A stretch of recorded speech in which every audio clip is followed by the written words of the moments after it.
el punto es que tampoco es que se nos ríen los mosquitos. O sea, si ponemos a hacer una referencia de cuántos días con frío hemos tenido, en realidad fueron pocos.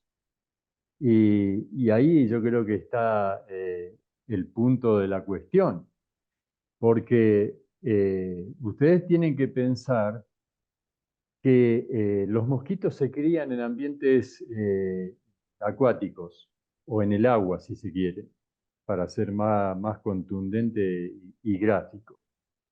Y el agua es un elemento muy moderador de la temperatura, de manera tal que si nosotros, y voy a hacer ejemplos burdos, pero para que se congele el agua de un bebedero tiene que haber unos cuantos grados por debajo del cero, ¿no es cierto? Ujú. Y ahora no tuvimos todo eso, tenemos temperaturas debajo de 10 grados. Y para que ustedes tengan una referencia, 10 grados y por arriba de la superficie es el umbral térmico que tienen los insectos para crecer. De manera tal que a lo sumo se les para el crecimiento por debajo de 10 grados, pero no es que desaparece. Y el punto es que a media mañana ya podemos llegar a tener 13 grados, 17, dependiendo de las regiones.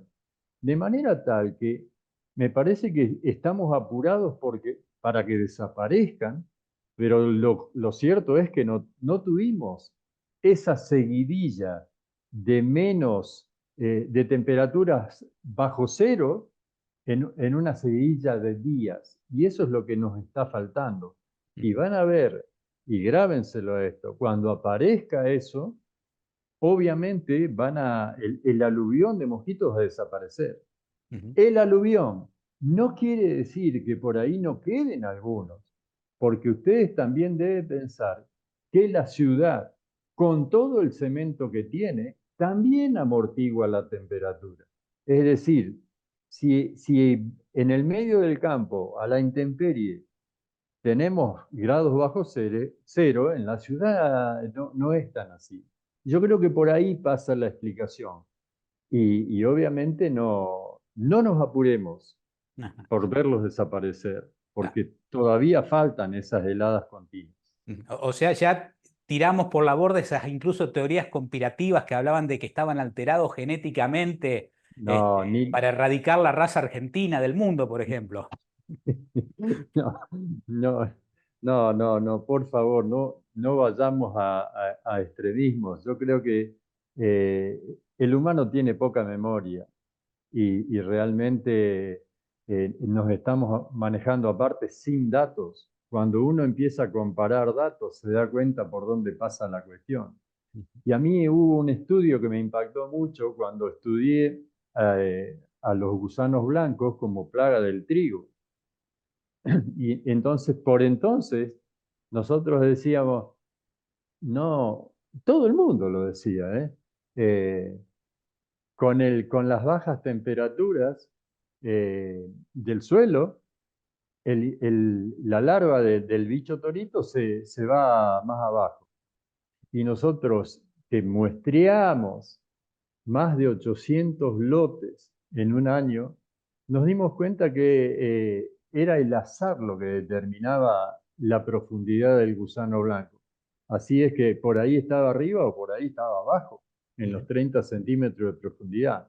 Ahora, cuando pudimos ir a observar los datos meteorológicos, que por suerte la estación meteorológica de la experimental de Rafaela nos proveía, los datos de temperaturas a humedad nos indicaban que cuando en superficie teníamos 0 grados o heladas, a los 10 centímetros ya había 10 grados. Con esto nos llevamos la sorpresa que los insectos o las larvas, en este caso del bicho torito, eran pocas afectadas. De manera tal que esos son ejemplos que uno tiene contundente, ¿no? Y que nos grafican por qué ocurren todas estas situaciones. Jorge, ¿cuál es el área de cobertura, si vale el término, del mosquito, pensando en la geografía argentina? Que bueno, acá estamos en la pampa húmeda, pero digo, tenemos regiones mucho más secas y más áridas como la zona de Cuyo, ni hablar de la Patagonia que es más fría. ¿Dónde hay mosquitos en la Argentina? Siempre que haya agua estancada, está la posibilidad de criar el mosquito. Ustedes piensen que, y me voy a ir con ejemplos que no sé si viene al caso analizar, pero yo creo que son gráficos y a veces son contundentes en el mensaje que brindan, ¿no? Eh, el National Geographic, eh, este canal que pasa documentales y demás, y a su vez tiene escritos, tiene una publicación muy linda y un video donde el alce en Canadá, la migración de oeste a este es conducida por los mosquitos, la gran cantidad de mosquitos. O sea, el alce tiene que estar en movimiento. La gran pregunta es dónde se cría el mosquito ese que lo vuelve loco al alce. La pezuña del alce hace un pocito donde se derrite la nieve. En ese pocito se crían los mosquitos. Entonces, fíjense ustedes, obviamente hay un gran rebaño de alces, ¿no? Y todos esos pocitos son los que van a dar lugar a la cría de los mosquitos, donde los huevos estaban en la superficie del año o de la campaña anterior. Con esto les quiero graficar que donde hay la posibilidad de agua quieta, con un poquito de materia orgánica en descomposición, tipo o algas o lo que sea, que están en el aire y de repente se depositan en el agua, es el alimento para las larvas del mosquito. Y ahí se crían. Después el adulto va a tener que procurar néctar y sangre para, bueno, la hembra para madurar los huevos y el macho necesita el néctar para la movilización. Evidentemente, si el mosquito está en la naturaleza, por algo está. Pero uno se Sí. pregunta, ¿son molestos? ¿Pican? ¿Transmiten enfermedades algunos? El Departamento de Relaciones Públicas de la Naturaleza no ha hecho un buen trabajo porque uno se pregunta, ¿para qué sirven los mosquitos, Jorge? No, yo creo que la naturaleza hizo un muy buen trabajo. Los que no hicimos el trabajo fuimos nosotros, porque nosotros somos los que incursionamos en la zona del mosquito. Y originalmente los mosquitos estaban reservados a ambientes selváticos. Eh, y cuando el hombre desmonta, eh, pone a esos mosquitos que estaban en la copa de los árboles a la altura suya, a la altura del hombre. Y ya empiezan las complicaciones. Pero dejemos de lado ese tipo de mosquitos. Vamos a la Aedes aegypti, el que transmite el dengue. Ese mosquito es originario del África subsahariana. ¿Saben cómo llegó al continente americano? Con No. los esclavos. Entonces, cuando nos ponemos a repasar la historia, nosotros mismos fuimos los que hemos traído a esos animalitos que no eran de este continente. Fíjense ustedes, o sea, la naturaleza, yo creo que hizo las cosas bien. El Aedes estaba restringido al área subsahariana, a una zona que es semidesértica. Obviamente, ¿cómo se vino a acostumbrar a los cacharros de la zona urbana? Justamente lo que le proveyó estabilidad en la cría de su descendencia allá en el Sahara o en el área subsahariana, eh, fueron los elementos contenedores de agua que depositaba el humano, porque las lluvias son escasas en ese desierto.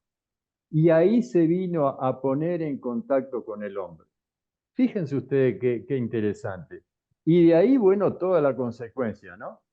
De después en el mercadeo de los esclavos, pasar al continente y bueno, después eh, ya una vez que incursiona eh, en, en nuestro gran continente americano, eh, prácticamente se lo considera endémico porque tiene distribución por toda la zona, la gran zona geográfica.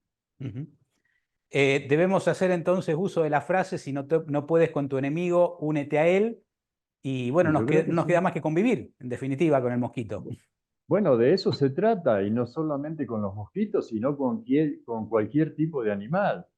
O sea, nosotros somos lo que decimos, eso es plaga o tal cual plaga, y no nos damos cuenta que nosotros somos los que la originamos, los que la motivamos. Y les doy siempre, cuando doy charlas a los más pequeños y sobre todo en la edad escolar, nosotros tenemos que hacer referencia, ¿no? Eh, Cuando hablamos de plagas de cultivo, ¿qué significa plaga de cultivo? Si acá cuando vinieron los colonizadores, todo vivía en consonancia con la naturaleza, o sea, el puma cazaba un guanaco y al nativo de la región le importaba. No, también ellos cazaban algún guanaco.